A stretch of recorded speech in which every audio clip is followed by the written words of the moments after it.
Jesus wept over Jerusalem because the Jews mistook him for an earthly, secular king who was to free them from the yoke of Rome, whereas Jesus came to establish a much different heavenly kingdom. Jesus came by invitation, not by force. You see, Christ did not come to function in a way that brought glory and temporal victory to those who associated with him. That's not why he came.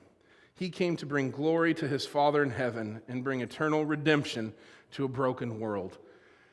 His mission was much larger than one city, one people group, one genealogy.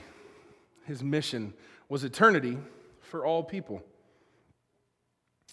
This kind of mission required a different kind of king than mankind had ever seen, and a different kind of king than they could even fathom. This kind of mission required King Jesus. Required King Jesus.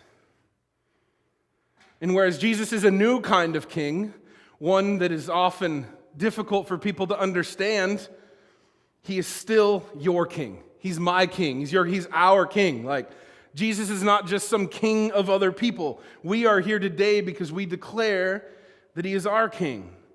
He does not identify with any man-made tribes or political agendas. He doesn't come to bring you glory, and he is not concerned with our fleshly expectations of what a heavenly king should look like.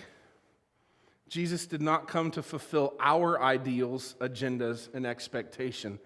He actually came to set us free from them. Now let that sink in for a minute.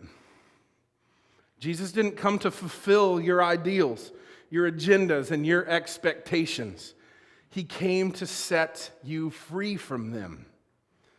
What do you mean, Pastor? Set me free from my political ideologies, my expectations, my agendas, the ways that I clearly see things should be done and accomplished to get things done around here?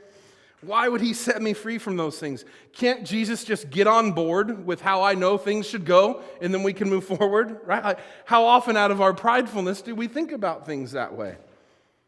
The pride that we can have as humans to actually believe that we can see things through a redemptive, eternal lens as only God can is amazing, isn't it? That we think we have the market on the knowledge and all of the things that go into any given situation, and we get it. We get it. And this doesn't just have to do with the things I'm talking about today. This can overlap into so many areas of our life. The ways that we can look at a presidential campaign and think that it can interfere with or fulfill the redemptive purposes of the creator of heaven, right? Like, oh man, this stuff happening down here on earth sure is going to get in the way of what God's going to do. Man, I bet he didn't see that coming. We hear somebody else say it, and we're like, well, that's silly. Who actually thinks that? But as you watch the news, as you engage in conversations, as you watch all of the coverage 24/7, 365, or the extra day of 2020 we had, does it seem so silly when you're wrestling with those things?